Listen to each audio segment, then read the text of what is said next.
இரக்கங்களின் தேவன்னா தேவனிடத்துல நிறைய இரக்கங்கள் இருக்குன்னு அர்த்தம்.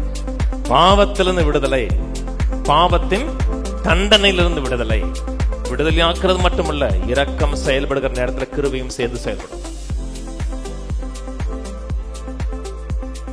அப்பொழுது குஷ்டரோகி ஒருவன் அவரிடத்தில் வந்து அவர் முன்பாக முழங்கால் படியிட்டு, உமக்கு சித்தமானால் என்னை சுத்தமாக்க உம்மால் ஆகும் என்று வேண்டிக் கொண்டான். இயேசு மனதுருகி கையை நீட்டி அவனை தொட்டு சித்தமுண்டு சுத்தமாகின்றார். மற்ற ஆசிரியர்கள் சொல்லாத ஒரு காரியத்தை மார்க்க சொல்றாரு.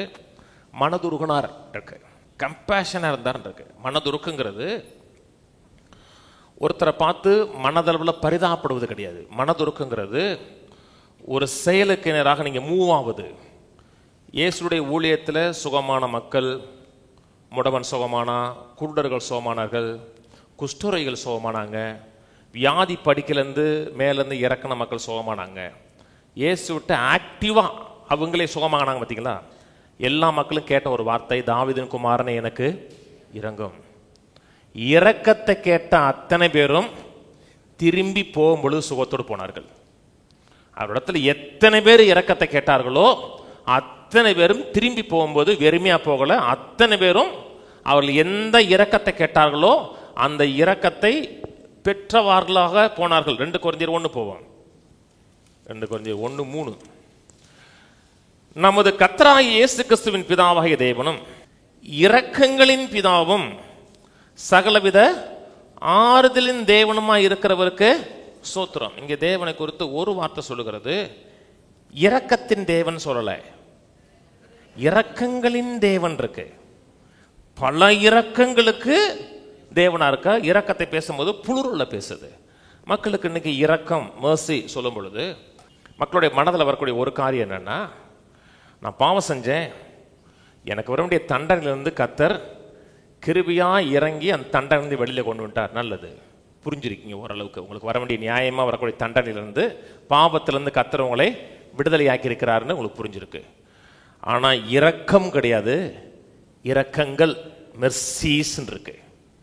இரக்கங்களின் தேவன்னா தேவனிடத்துல நிறைய இரக்கங்கள் இருக்குன்னு அர்த்தம். பாவத்திலிருந்து விடுதலை, பாவத்தின் தண்டனையிலிருந்து விடுதலை. அதே போல பொருளாதார இக்கட்டிலிருந்தும் தேவனுடைய இரக்கம் விடுதலை ஏற்படுத்தி கொடுக்குது. அதனாலதான் இரக்கங்களின் இருக்கு. எத்தனை காரியங்கள் மதியமாக நடந்துக்கிறோம், தேவனுடைய ஆலோசனை கேட்காம, தேவனுடைய வழிநடத்துதலை மீறி சில இடத்துல சில காரியங்கள் செஞ்சிடும். அதில் பொருளாதார இழப்பை நம்ம சந்திக்கிறோம்.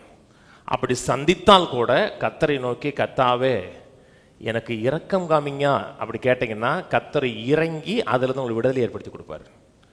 ஒரு மனிதன் தேவனுடைய ஆலோசனையின்படி நடக்கிறான் என்றால் நிச்சயம் அவனை கான்ஃபிடண்டா சொல்ல முடியும், அவனுக்கு பொருளாதாரத்தில் எந்த லாஸும் வராது.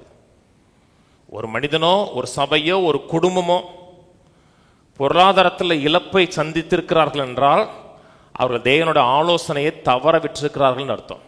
தேவன் உங்களை நடத்துகிறார், தேவன் சரியான பாதையில் நடத்தி சென்றிருக்கிறார், தேவனுடைய ஆலோசனை கேட்டிருந்தீர்கள் என்றால் உங்களுக்கு நான் அடிச்சு சொல்றேன், எழுதி சொல்லுவேன், பொருளாதாரத்தில் ஆசாகாது.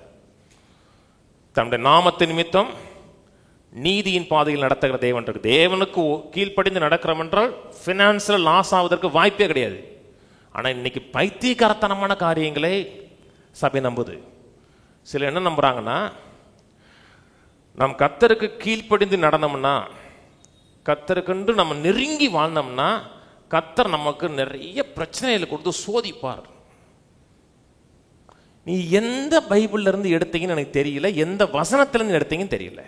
பொருளாதாரத்தில் அட்டாக்க விழுங்குறாங்க, சரீர சுகத்தில் அட்டாக்க விழுங்குறாங்க, பிள்ளைகளுடைய வாழ்க்கையில அட்டாக்க விழுங்குறாங்க. அதை உறுதியா நம்புறாங்க. நாம் எந்த அளவுக்கு தேவனுக்கு கீழ்ப்படிந்து நடக்கிறோமோ அந்த அளவுக்கு நம்ம வாழ்க்கையில சில சேதங்களும் பாதிப்பும் வரும் நம்புறாங்க. நம்புறது மட்டுமல்ல, குருட்டுத்தனமா பேசுறாங்க, அதை அக்னாலஜ் பண்றாங்க, டிக்ளேர் பண்றாங்க. நீ கர்த்தருக்கு கீழ்ப்படிந்து நடந்தீங்களா?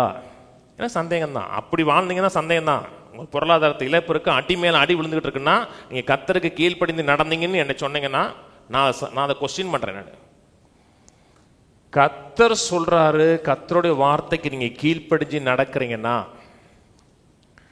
உங்களுக்கு விரோதமாக எழும்புற ஒரு ஆயுதம் கூட வாய்க்காது. இது சத்தியம். நான் கர்த்தருக்கு கீழ்ப்படிஞ்சேங்க, முழு நரகமே எனக்கு எதிர்த்து ஏத்து நிக்குதுன்னா நீங்க பூச்சுத்துறீங்கன்னு அர்த்தம். இது பெந்தகோஸ்தே பூச்சுத்துறது.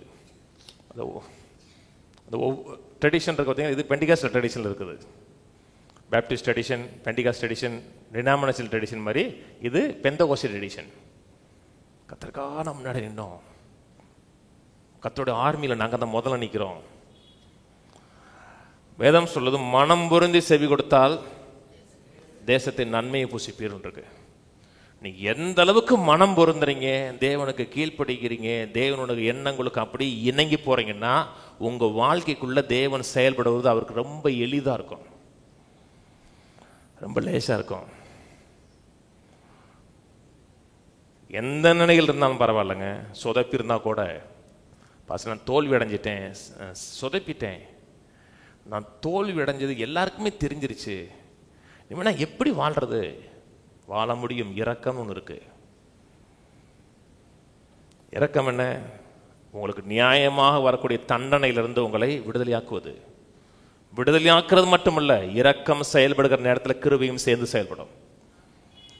இரக்கம் நியாயமாக வரக்கூடிய தண்டனை விடுதலையாக்குறது மட்டுமல்ல, உங்களுக்கு வரக்கூடாத ஆசீர்வாதங்கள் வாழ்க்கையில் கொண்டு வந்து கொடுப்பதான் தேவனுடைய தயவும் இரக்கமும் ரெண்டுமே இணைந்து செயல்படும்.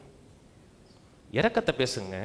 எப்பப்பெல்லாம் உங்க வாழ்க்கையில் முடியாதுன்னு நினைக்கிறீங்களோ, தேவனே என் மேல இரக்கம் பாருங்க, தேவனுடைய இரக்கத்தை கேளுங்க.